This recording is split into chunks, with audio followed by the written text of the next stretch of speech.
Hola, ¿cómo están? Espero que muy bien.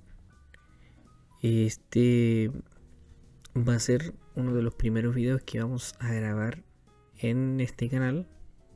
Nosotros hace un tiempo con mi amigo Gonzalo habíamos estado preparándonos para empezar a hablar sobre algunas cosas en el canal Pentecostalismos en Chile.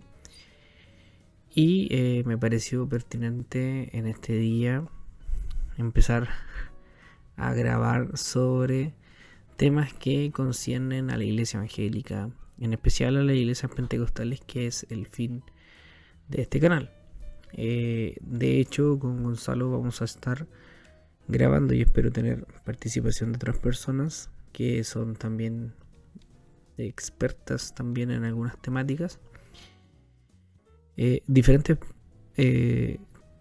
cosas que están en relación con la vida cotidiana también de la iglesia, que también es muy importante. La idea es hablar sobre historia de la iglesia, hablar sobre doctrinas también, que es bien importante, pero me interesa también hablar de cuestiones que son un poco dejadas de lado, por ejemplo, la juventud, lo que vive la juventud, las relaciones de iglesia, las relaciones familiares, la psicología y aspectos que son un poco dejados de lado, porque en el fondo las iglesias a veces tienen o pecan un poco de este amateurismo y piensan que todo se arregla con oración y con buenas intenciones. Entonces nuestra idea es empezar a hablar sobre y abordar algunas temáticas y quise partir hablando sobre esto. Después vamos a grabar un video sobre la depresión, que me parece un tema bastante pertinente a la juventud actual, y no solamente la juventud. Hay unos datos bien importantes en el Ministerio de Salud que tienen que ver con cuántas personas se suicidan por problemas de salud mental y por temas pertinentes a la depresión, y cuántos jóvenes también están con medicamentos y problemas directos y relacionados con estas cosas. Vamos hoy día a hablar sobre un poco un fenómeno que se está dando dentro del mundo, el mundo globalizado, como lo conocemos, está viviendo un fenómeno de secularización bastante agresivo, bastante avanzado. ¿Qué significa secularización? Que están dejando en el fondo de creer. Y cómo la iglesia lo puede abordar, ¿ya? Porque en el fondo estas estadísticas se han tratado en más de algún canal, también en las redes sociales, en las investigaciones académicas están. Ya el problema es que no todos bajan esa información a la gente común y corriente. Pero en algunos canales, por ejemplo, con un canal amigo como La Última Banca, está esa información. Entonces quisiera un poco abordarlo desde diferentes cositas. Por ejemplo, yo hace un tiempo me compré este libro que se llama Ateos fuera del closet, de el abogado y cientista político Cristóbal Belolio, en donde él aborda un poco este tema de ser un ateo declarado o un agnóstico declarado, y también cómo lo aborda desde la vitrina pública, porque para él, en el fondo, la religión no debiese tener tanta inferencia en el espectro público, algo que hoy en día, este libro salió en el año, no salió hace tanto, pero voy a ver aquí el año, mira, el 2014 salió, y hoy en día tenemos un gobierno que está compuesto mayoritariamente o no mayoritariamente, pero con una fuerte presencia evangélica. Entonces creo que hoy la discusión está más que vigente también en torno al libro y en torno a lo que está sucediendo también en Chile y en Europa. En Europa este proceso ha sido bastante fuerte. las iglesias históricas están vacías y la religión o el protestantismo ha pasado a ser algo más de práctica cultural, que en algunas partes eso pasa, más que una vida espiritual, más que algo que trascienda la realidad de la gente en común. Y eso es un hecho. Si nosotros vamos al caso de Chile, en Chile aquí tengo algunos libros que hablan sobre la historia de Chile. Lo primero que tenemos que saber es que nuestro país es un país de cultura creyente, de una cultura católica predominante. Y esto tiene una razón de ser. Los que nos conquistaron a nosotros fueron los españoles, quienes en su tiempo ellos se erigían como el defensor o los defensores militares de la Iglesia Católica. Y el Imperio Español fue muy grande, llegó a expandirse por toda Sudamérica y tuvo un gran poder de tanto de guerra comercial como político, a pesar de que se enfrentó a diferentes problemas como la invasión musulmana en su momento, que es algo bien curioso. Pero finalmente el que conquista, y que hoy en día no se habla tanto de la conquista, sino que se habla un poco desde el área académica del encuentro de dos mundos. De hecho se ha cambiado un poco el lenguaje de esto y las fechas.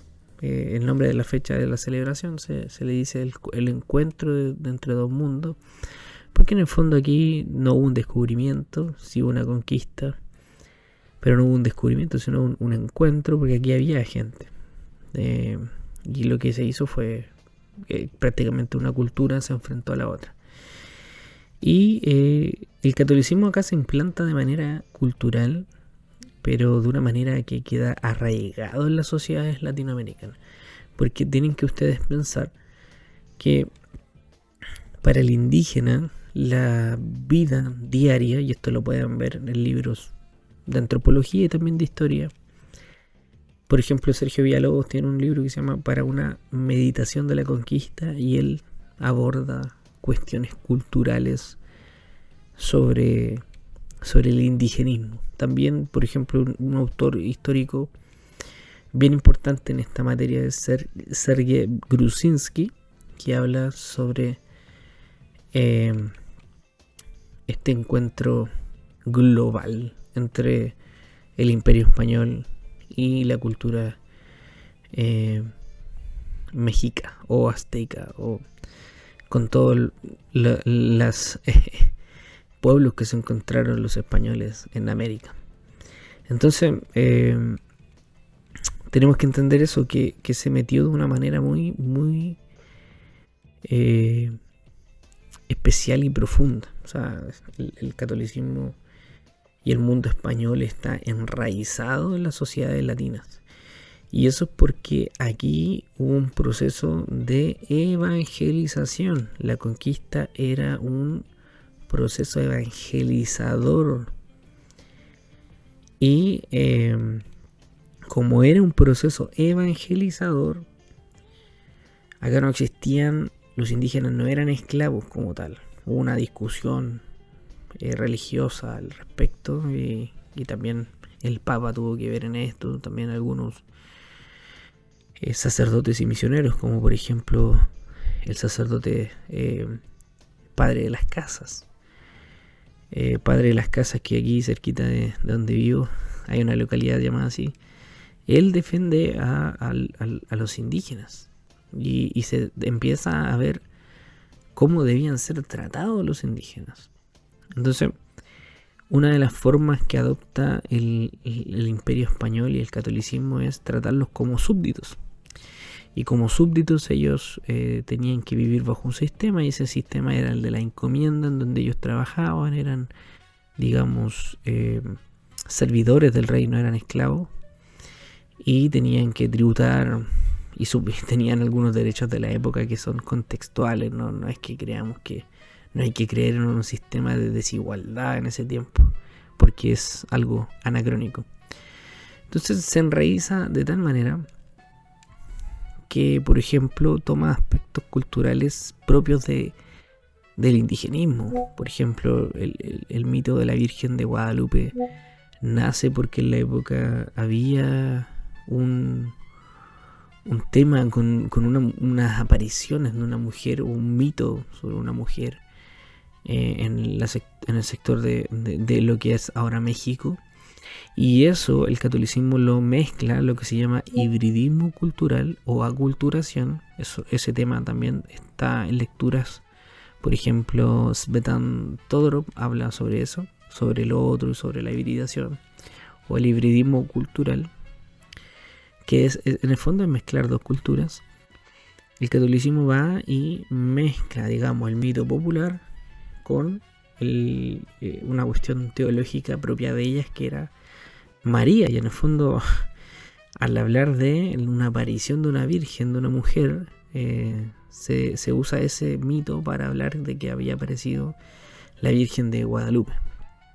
Ese es un ejemplo sobre la aculturación, sobre este hibridismo cultural y sobre cómo se mete y se va enraizando el catolicismo en la sociedad latinoamericana. Entonces, dicho esto, todas las sociedades latinas se conforman así. Por ejemplo, los propios indígenas empezaron a ser parte del catolicismo. De una u otra forma ellos se vuelven católicos a la fuerza, obviamente. De hecho, ese era el propósito de la conquista. Y hay algunos ritos, por ejemplo, en el caso chileno, los mapuches podían tener 1, 2, 3, 4, casarse 5 veces según su rito. Y en el catolicismo solamente una vez. Y hay algunos relatos que yo los vi cuando estaba estudiando, que hablan de que ellos se casaban por el rito católico frente al sacerdote y luego repetían ese rito para casarse con sus otras mujeres. Entonces, imagínense el nivel y esa mezcla cultural que podemos notar en esos pequeños aspectos. Ya, entonces las sociedades latinas se desenvuelven en ese espacio. Si ustedes se fijan, por ejemplo, el que tenga la oportunidad, que vive en Santiago, puede ir al Museo de Historia Colonial en San Francisco, en la iglesia de San Francisco, y se puede dar cuenta de que hay cuadros ahí que retratan un poco la era colonial y un poco la difusión del barroco, del arte colonial, y de una construcción que tiene muchos años, la construcción antigua de la iglesia de San Francisco. Entonces, finalmente, lo que uno tiene en las sociedades latinoamericanas es una estructura de aproximadamente desde los primeros años de la conquista, que estamos hablando de cuando América se descubre en 1400, o se encuentra con Europa en 1492, y en el fondo 400 años. En 400 años hay un desarrollo de la historia de los pueblos latinoamericanos en donde se establece unas formas de gobierno. Todas estas formas estaban enraizadas desde el Imperio Español y tenían una forma de administración católica. Entonces, por ejemplo, si ustedes analizan el caso de Chile, en Chile se construye, por ejemplo, la Plaza de Armas, y en la Plaza de Armas están las armas, pero además de eso, alrededor de la Plaza de Armas había una iglesia. Siempre había una iglesia. Entonces, si tú te diriges alrededor de la mayoría, a lo largo del país, vas a encontrar la misma estructura de plaza española y la misma estructura en donde va a haber una iglesia, que la iglesia era lo más importante en la sociedad. Ya todas estas cosas que yo estoy hablando hoy en día no tienen mayor relevancia, o sea, es parte de la historia. Nosotros podemos conversarla desde ese ámbito, pero no tienen mayor relevancia porque el catolicismo ha perdido adherentes fieles de una manera pero tremenda, o sea, El catolicismo ha bajado mucho. De hecho, aquí, con la ayuda de un amigo, yo no ocupaba mucho IA ni nada de eso, pero porque pensaba que no sabía muy bien cómo ocuparla, pero un amigo me ayudó a un poco aprender a ver las gráficas y a diseñar gráficas, así que voy a tratar de compartirlas también en el video para que ustedes las vean. Pero aquí uno puede ver que el catolicismo realmente pierde muchos adherentes. Por ejemplo, acá yo hice aquí el trabajo y fíjense que arroja la información. Según estudios de la Universidad de Cambridge y algunos otros estudios más, dicen que el catolicismo ha perdido adherentes, pero de una manera muy drástica. Por ejemplo, en menos de 20 años, dice el gráfico, Chile pasó a tener de tener un 70% de católicos a menos del 45%. O sea, perdió de 70, perdió aproximadamente 25% de fieles. Y eso es demasiado en 20 años. O sea, en el año 2006 la mayoría de Chile era católico. Y en el año 2026 tenemos a menos de la mitad que son católicos. Y sin contar que no todos se consideran practicantes. Algunos son simplemente adherentes al catolicismo. ¿Ya? También hay un cierto porcentaje que no cree en nada. Y esta disminución en la creencia es por una cuestión de la institución. O sea, en el catolicismo desde los años 2000 se ha destapado un montón de casos de corrupción y cuestiones que ustedes las conocen, que han aparecido en la noticia y en las investigaciones.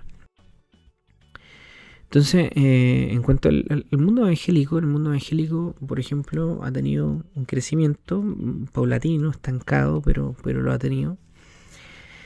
Y eso también se debe a un montón de factores. Por ejemplo, la iglesia más grande o la denominación, o la mayoría de los fieles que en Chile son pentecostales, y eso yo lo he hablado en varias oportunidades, que tiene su razón de ser. Por ejemplo, hay autores como Walter Hollenbeber, que es un estudioso del pentecostalismo alemán, que él explica que Chile tiene un crecimiento del 1% de población evangélica en los años 1900, por poner una fecha, a un crecimiento bastante considerable en los años 80 y 70. Y estos factores se deben a muchas cosas. Yo lo he dicho en algunas charlas.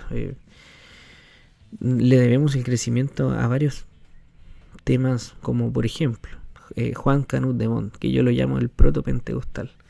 Juan Canut de Montt es uno de los personas que era jesuita. Él abandona la religión católica y se vuelve presbiteriano. Siendo presbiteriano empieza a predicar en la calle, tiene problemas con el mundo presbiteriano, se vuelve al catolicismo y finalmente llega al metodismo. Y en el metodismo, donde él empieza a predicar en la calle y empieza a tener un papel protagónico en el evangelismo en Chile. De hecho, a los chilenos les van a decir canutos, a los evangélicos, en honor a él, a Juan Canut de Montt.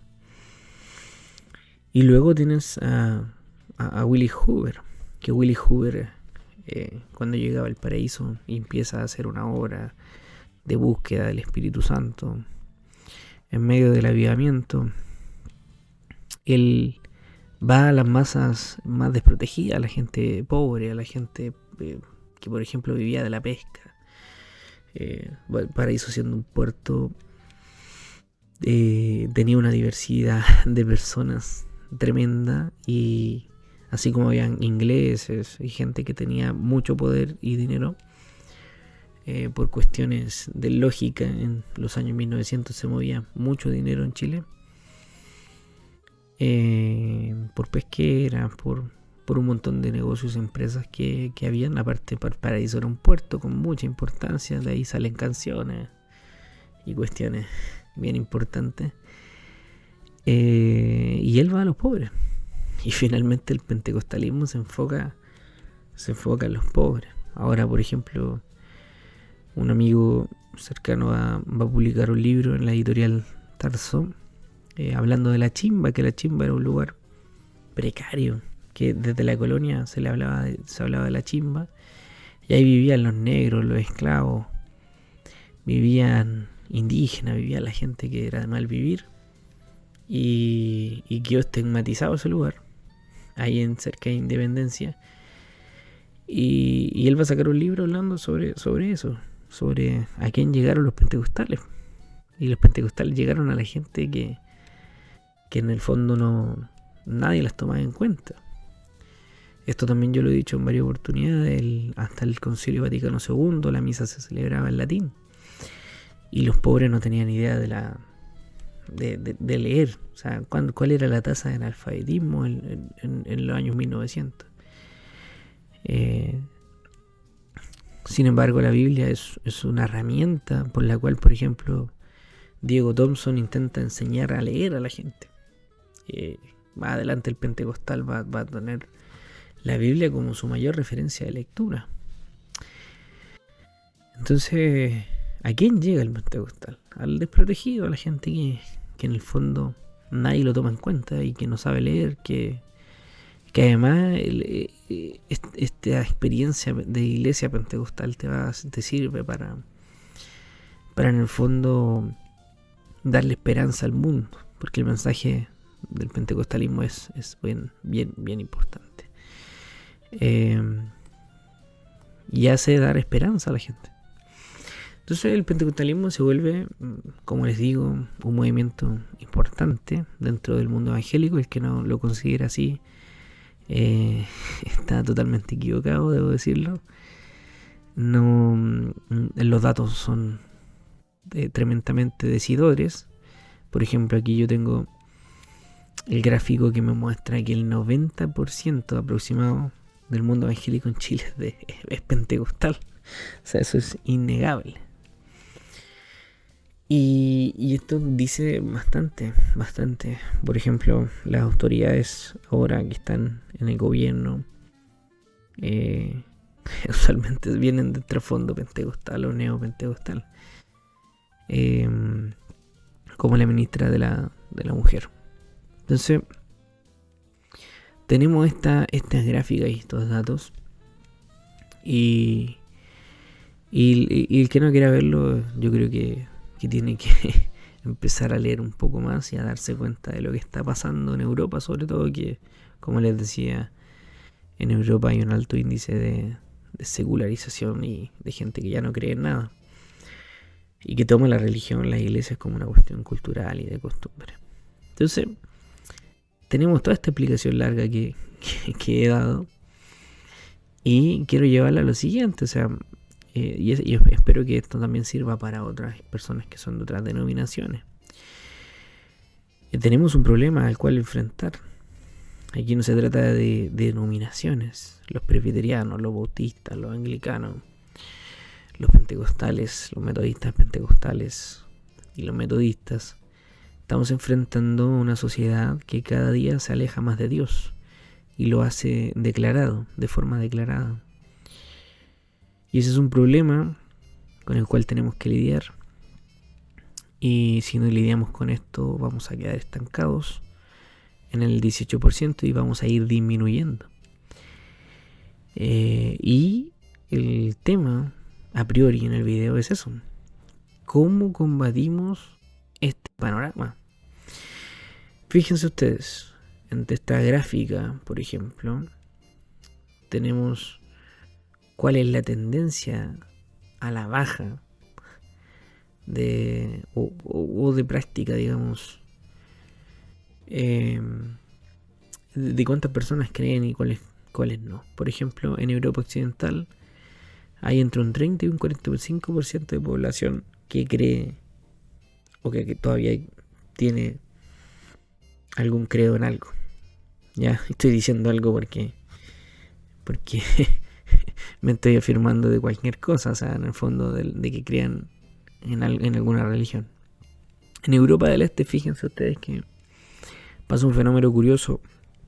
Durante mucho tiempo la Iglesia Ortodoxa estuvo siendo perseguida por el comunismo, ¿ya? Y además el mundo ortodoxo, que es oriental, se separa un poco de la cultura occidental. Tenemos que pensar que Oriente y Occidente están separados, y para el occidental nuestra visión del mundo es totalmente vista desde un lado occidental. O sea, el protestantismo y el catolicismo que llega acá es desde una mirada occidental. Pero en cuanto al mundo oriental, lo que predomina es la Iglesia Ortodoxa. Que ahí hay que entrar a explicar un montón de cosas de quiénes son los ortodoxos, etcétera. Pero, por ejemplo, durante la revolución de la Unión Soviética, la Iglesia fue perseguida. Para la Unión Soviética la Iglesia no tenía un sentido, porque iba en contra de sus políticas internas, en contra de sus intereses.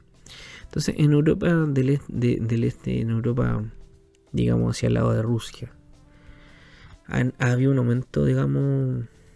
Bueno, y yo también vi un gráfico en donde en general en Europa ha tenido un aumento el identificarse con el mundo ortodoxo. De hecho, en Chile pasó un fenómeno sobre personas que de forma masiva se bautizaron en iglesia ortodoxa. Y ese es un dato bien importante. ¿Por qué lo hacen? Hay algunos que vienen también desde el trasfondo pentecostal. ¿Por qué lo hacen? Porque se van a una iglesia que no es, digamos, de una tradición occidental. ¿Ya? Y en los países nórdicos hay un 20% de personas que cree, y que además hay personas que directamente lo tienen por la religión como algo, digamos, cultural, ya que no trasciende más allá de la vida ni de la política. Entonces, ¿qué hacemos? ¿Qué hacemos entonces con este aspecto? Miren, acá tengo la otra gráfica, la voy a mostrar también eso. Pero por ejemplo, en una división sobre las denominaciones, en Chile el 90% de los creyentes son pentecostales, un 2% es bautista, otro 2% es metodista y anglicano, y otro 6% es de otras denominaciones. Aquí el gráfico igual incluye otras iglesias que a lo mejor desde un punto de vista teológico no son iglesias. Ya, entonces, ¿qué hacemos todos nosotros? ¿Qué hace la iglesia? ¿Qué hacen las denominaciones pentecostales frente a este tema? ¿Cómo abordan el hecho de que hayan jóvenes que ya no quieran seguir yendo a la iglesia? El hecho de que la literatura, la militancia en partidos, las redes sociales, lo que se habla en las redes sociales, y también con la pérdida de imagen que ha tenido la iglesia, con la pérdida de seriedad. Veía hace poco, y voy a ver si puedo poner ahí también ese dato. La página Byte sacaba ahí un reportaje de un fenómeno que se da en Estados Unidos, que es de personas que están volviendo a creer en iglesias tradicionales como la católica, porque tienen un esquema organizado. Entonces, porque son respetuosas, porque conservan un esquema, porque guardan una cierta liturgia, en el fondo porque tienen una forma establecida, ya más tradicional también. Entonces, ¿pero qué hace el que pertenece a la iglesia pentecostal? Déjenme decirle a todos los que van a ver el video que no solamente llegar y hacer campañas porque sí, no es llegar y hablar y predicar de manera efusiva. Créanme que la predicación pentecostal llama a la gente. Últimamente, por ejemplo, hace poco vino un ex cantante de reggaetón que se llamaba, se ponía Larry Over y en realidad se llama Raymond o por ahí, creo que era el nombre. Llegó mucha gente porque le llama la atención, sobre todo a los jóvenes. Los jóvenes de la actualidad escuchan reggaetón, escuchan trap, sobre todo trap. Y les llama la atención ver a alguien que se ha transformado por el evangelio. Y eso los lleva a ellos también a darse cuenta de que hay una vida que puede ser transformada. Pero el tema es que a lo que yo llamo de repente, y hay algunos autores y profesores que también lo tildan así como un mero pentecostalismo. Hay un libro que se llama de C.S. Lewis, Mero Cristianismo, que un poco defiende algunas cuestiones referentes al ser cristiano y al ser protestante. También yo creo que hay un mero pentecostalismo y ese está enraizado en la forma en cómo se da el culto pentecostal. ¿Qué quiero decir con esto? Que la gente en la actualidad, los jóvenes están buscando respuestas a cuestiones básicas o lógicas referentes a la Biblia, referente al mundo, cómo se relaciona Dios y el mundo y la política y lo que pasa en la actualidad y lo que pasa en su vida íntima, el mismo tema de la depresión que vamos a tocar. Y de repente el pentecostal en algunos casos es bien básico para hablar, para predicar, y reduce todo al grito, a las emociones, al llorar, a las manifestaciones. Entonces no se trata solo de eso. Yo creo que reducirlo solo a eso, a las manifestaciones, es sentar el pentecostalismo en una base muy débil. Y quiero que se entienda esto. Yo no estoy en contra de las manifestaciones y de lo que pasa en un culto pentecostal. No estoy en contra de eso. Tampoco de la forma ni nada de eso. Lo que pasa es que sentar todo nuestra teología y nuestra creencia en eso va a producir que nuestra fe esté cimentada en algo muy frágil, en algo muy superficial, porque es verdad que nosotros somos seres humanos emocionales y tenemos emociones, y que el culto pentecostal también da esa libertad, digamos, esa permisividad en torno a eso. Pero no solamente todo se basa en eso. Si basáramos nuestra fe solamente en eso, no tendría fundamento. El fundamento de nuestra fe es Cristo y su palabra. Entonces, ¿cómo hacemos para reencantar a la gente? Para que causemos un impacto, para que a través de un punto de predicación lleguen personas. Por ejemplo, hace un tiempo entrevistaban al teólogo y pastor Juan Sepúlveda y le preguntaban, en esa misma entrevista estaba, si no me equivoco, Orellana, que escribió el libro El fuego y la nieve, y él decía, ellos decían que el punto de predicación ahora no tiene ningún efecto en la gente, o sea que nadie llega por un punto de predicación. Imagínense eso, que el porcentaje de gente que llega es muy bajo. ¿Cómo lidiamos con eso? ¿Cómo lidiamos con eso? Y créanme que la solución no está solamente en reducir todo esto ni a las manifestaciones, ni en reducir todo esto al intelectualismo. No estoy diciendo que esto tengamos que solucionarlo haciendo que todos los hermanos sean teólogos. En la práctica todos hacemos teología, todos los creyentes, pero algunos hacen buenas, otros malas. Pero no estoy diciendo que todos tienen que ser teólogos, para nada. Lo que estoy diciendo es que ¿qué hacemos con nuestra vida, con nuestro ejemplo, para que eso trascienda y la gente empiece a creer y no empiece a alejarse de Dios, o en no creer en Dios, o en no creer en las instituciones, etcétera? Entonces, y yo creo que aquí está el punto de inflexión importante. Sí tenemos que normalizar y regular nuestra iglesia. ¿En qué sentido? Yo estoy totalmente a favor en que todas las iglesias debiesen tener un ente que enseñe sobre la palabra, y que enseñe no solamente de la palabra, sino que enseñe más allá, que su teología no se redunde solo a aprender sobre la Biblia en específico, sino que también cómo la Biblia trasciende la cultura, las leyes, la administración política, etcétera. Entonces, eso es muy necesario. No estoy diciendo que no se debe hacer, se tiene que hacer. Tienen que haber seminarios, trabajar en eso.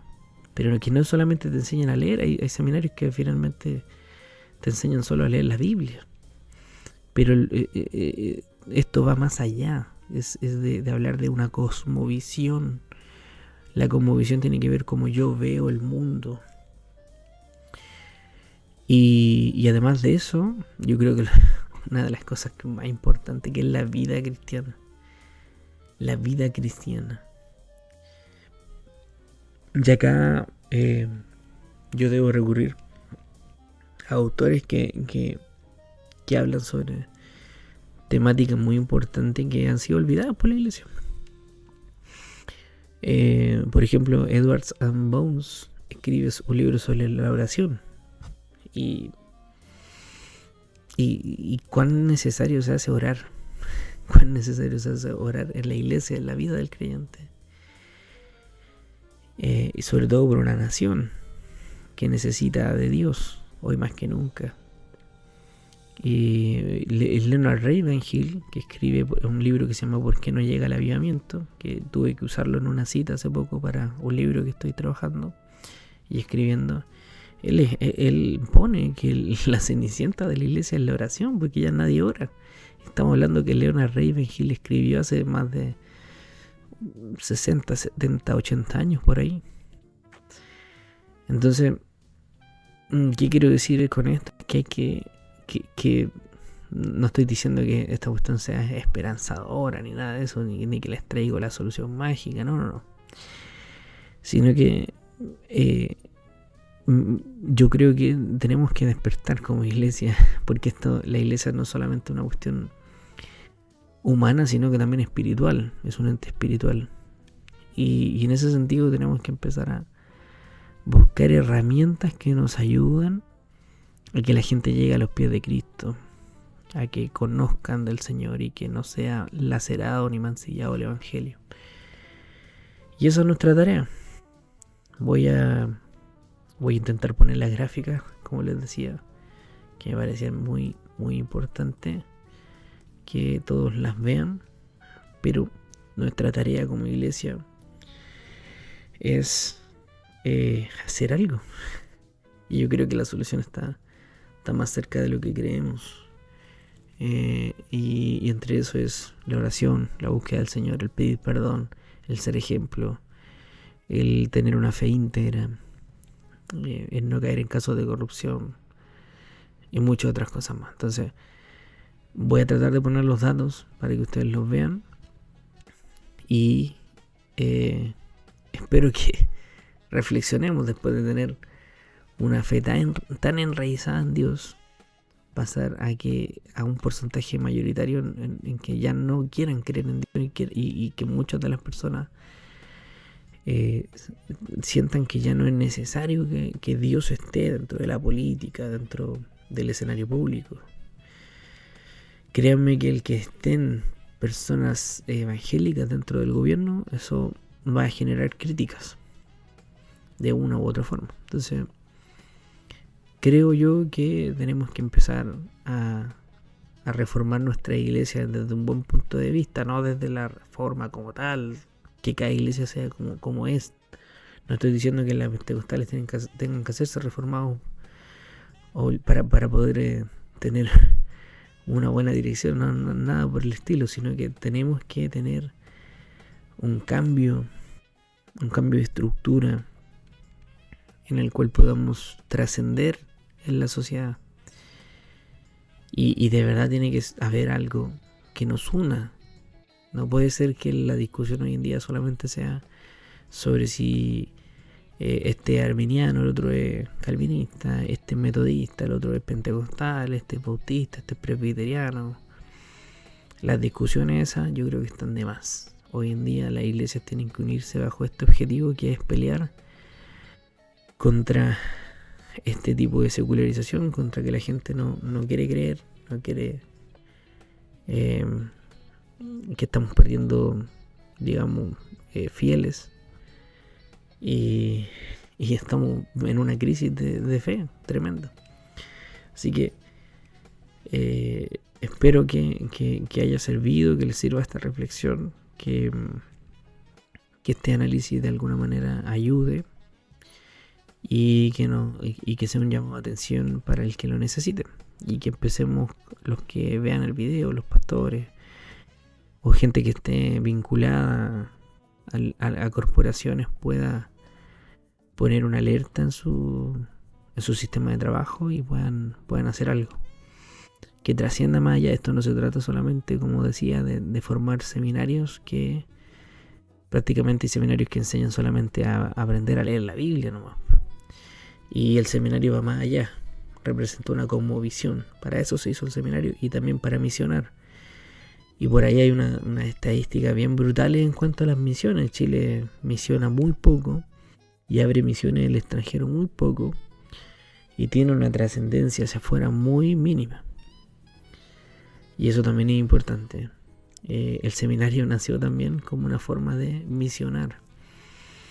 Así que tomen en cuenta esto, y espero que sirva, digamos, esta reflexión. Que Dios les bendiga, y nos estamos viendo en otro video más adelante.